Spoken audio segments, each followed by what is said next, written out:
Titan X from Monarch Legacy of Monsters has finally revealed its formidable power.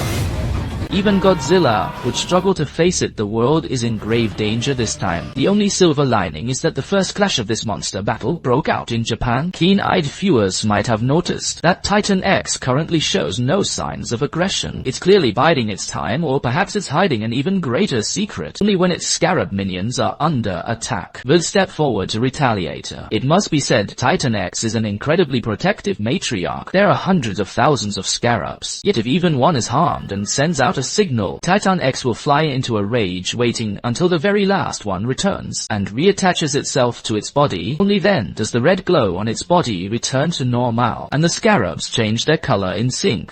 Clearly the scarabs are vital to Titan X, suggesting a profound symbiotic relationship. If you're seeing this with your battery at 6, you've just stumbled upon the newly released episode 3 of Monarch. The island where Kaiko first encountered Titan X is almost certainly the Titan's permanent nesting ground. After retrieving all its scarabs, Titan X gave a fleeting glance at the two of them before turning away in silence. Kaiko used her camera to capture this historic moment, only to be caught red-handed by the local islanders. They demanded Kaiko hand over her camera, as they worship Titan X as a deity and fear that leaked photos would draw outsiders who might desecrate their land. Titanis' presence for nesting here brings the islanders an abundance of marine resources. If it never returns, the livelihoods of everyone there will be at stake. Therefore, their secrets must never be leaked. Just then, the agitated islanders made their move. Shaw, drawing on his military training, struck back and took one hostage. The two seized the chance to flee with the islanders in hot pursuit. Shaw cleverly removed the film from the camera, then tossed the device in the opposite direction. The two hid in the shadows and narrowly escaped. But after getting away, a heated argument erupted between them. I follow you into every situation against my better judgment, but you walk right into danger every goddamned time. Are you saying I'm reckless? Yes, Keiko. We almost died out there. What would you understand about yes? We almost died, but there's always been that possibility. And if you can't handle it, you can leave. I can't leave you. In the end, emotion overcame reason, and Kaiko leaned in to kiss him. They crossed a line that should never have been crossed. Shaw ignored the fact that Kaiko already had a partner, who happened to be his own comrade in arms, Billy. Back in the present, Titan X has vanished without a trace. With its engines damaged, the Monarch vessel is docked at Tokyo port for repairs. Kate, the one responsible for this mess, finally realizes her grave mistake. She decides to leave, seemingly trying to run away from it all. In truth, Kate has been struggling with deep-seated trauma. The reason she was so desperate to save Shaw stems back to the first time she saw Godzilla years ago. Enraged by the military's assault, the Titan was rampaging across the Golden Gate bridges. Such a close encounter filled Kate with dread, but more importantly, on that day, she lost a busload of students, a trauma that has haunted her ever since.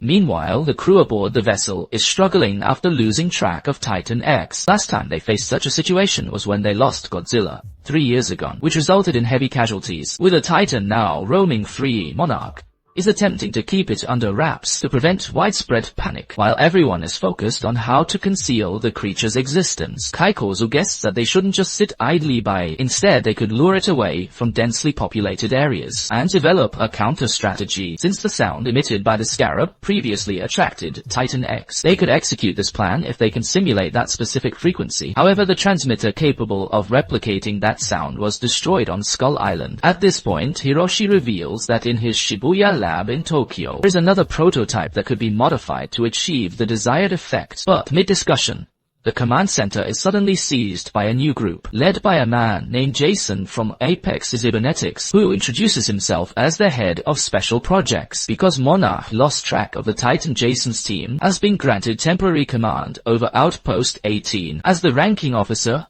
on the ship, Tim immediately demands to contact Director Barris. To his surprise, Apex's intervention was authorized by the director himself. The director explains via video call that Tim was ordered to shadow the Titan, but he abandoned the mission to save a merchant vessel, leaving the creature's current whereabouts unknown. Tim defends his decision, insisting that the expertise of Colonel Shaw and Dr. Kaiko is indispensable. It would be incredibly foolish to ignore them. However, Barnes is taking a hardline stance. He claims that Apex Cybernetics provides the necessary advanced technology to locate the Titans before the public finds out. He needs Tim's full cooperation with Apex and the surrender of Shaw and Keiko. After hanging up, Tim explains the situation to Shaw and the others. Apex is a deep-pocketed tech giant, the forefront of biomedical and neuro-implant technology. Monarch has begun outsourcing its equipment needs to these tech titans. The previous operation on Skull Island was only able to successfully rescue them thanks to Apex's funding, but everyone is skeptical of Apex's motives, believing the company isn't acting out of altruism as long as there's profit in the Titan business. They'll invest everything now to suppress the truth and avoid widespread panic. Monarch is forced to collaborate with Apex. Tim ultimately chooses to trust Shaw's group and decides to let them escape. As they pass, Tim warns the group to be careful, because once they're on the run, Monarch will use all its resources to hunt them down. Despite the treacherous road ahead, the plan to lure the Titans with sound is currently their only hope. The group arrives in Shibuya, Tokyo at night, heading for Hiroshi's studio. Monarch's response is incredibly swift. Wanted posters for Shaw and Keiko have already appeared on the massive electronic billboards in the streets in Tokyo. Yet the group still manages to reach the studio safely. They find the massive prototype, and Hiroshi explains that this machine was built based on Dr. Suzuki's original monster phone design. Smaller in size, it is significantly more powerful. It was this device that Dr. Suzuki used to accidentally awaken Godzilla, and now they need to modify it, enabling it to broadcast the Titan sonic signals captured previously. This is a massive undertaking that will require significant time. Meanwhile, Monarch is hot on their trail. The Titan is still at large and time is running out. To expedite the plan, they decide to divide and conquer. Hiroshi goes to retrieve the necessary components, while Keiko and Shaw head to the office to secure the original schematics. Elsewhere, a suspended and dejected Tim is at a loss. He sits in a small noodle shop, drowning his sorrows in drink. There he meets with his old friend May, musing bitterly that he dedicated his entire life to Monarch, only to realize he might have backed the wrong horse. Tim voices his growing concerns. He suspects that Apex Cybernetics' takeover of Monarch's assets is part of a deeper conspiracy. What they see now is just the tip of the iceberg. To uncover the truth, he makes a request, asking May to use her skills to land a job at Apex, serve as his undercover informant. Tim fears that if Apex is indeed plotting something sinister, it could trigger another catastrophe like the Godzilla disaster in San Francisco. Meanwhile, Kate returns to her home in San Francisco. Walking the familiar streets alone, the sensation of being home is both comforting and hauntingly surreal. Her mother and stepfather are overcome with emotion and embrace her upon her return. The family is curious about what she went through during her absence, but Kate simply remarks that it all feels a bit dreamlike. They comfort her, assuring her that no matter the ordeal is finally over and in the past. In Tokyo, Keiko and Shaw infiltrate Hiroshi's office in search of the schematics. While searching through the files, Keiko comes across a photo of Kate and Kentaro. She is stunned to discover that both are actually the children of her son, Hiroshi, that they are half-siblings. He sought confirmation from Shaw about Hiroshi's past, but Shaw replied that it wasn't his place to say. This led Keiko to realize that everyone carries their own secrets. On the streets of Tokyo, Hiroshi and Kentaro secured the parts they needed. As a precaution, they decided to return to the studio separately. On the way back, Keiko mentioned his father to Hiroshi, saying his office was remarkably similar to his father's now. This stirred up Hiroshi's memories of the past. Keiko confessed she saw the photos of his two separate families in his office. She then asked him if he had been married twice. I know. I left you a long time ago, but I'm here now. I want to know you. I wasn't married twice. I loved two women. He admitted that he had followed his heart's desires. He believed that someone like Keiko might not understand. These words cast a heavy shadow over the atmosphere between them. Meanwhile, the other side, after returning to Apex, May secretly accessed the company's internal system. He soon made a startling discovery. Apex's surveillance system had been tracking Hiroshi, Kentaro, Shaw, and Keiko's entire group. She saw real-time surveillance footage of them at the Shibuya crossing. To her shock, she found that Apex was already tracking and preparing to seize the prototype. She immediately alerted him, but it was already too late. When Hiroshi and the others returned to the studio, the prototype had vanished. They couldn't understand why Apex would take it. Did they want the whole world to know about the existence of Titans? Just then, an emergency alert flashed on the bar's television, warning citizens of a Titan citing a new creature has appeared in the Pacific, deemed extremely dangerous. The global order is once again under severe strain, and the news jolts Katie, causing her to suffer an immediate emotional breakdown. She returns to the Golden Gate Bridge, the very site of her first encounter with Godzilla, as memories of the past begin to flood back. I don't want to lose anyone else, but if you open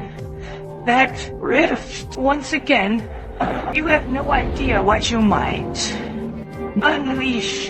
Hey girl, I can't walk after the loss of the prototype. Hiroshi falls into a state of despair. Not despair. Keiko tries to comfort him, suggesting they could build another device, noting they have the blueprints to finish it together. Ooh, but Hiroshi argues that the prototype took him 6 years to complete, and there is no telling how many lives will be lost while they search for the parts. Keiko suggests returning to Monarch to seek their assistance, Lashing out at her.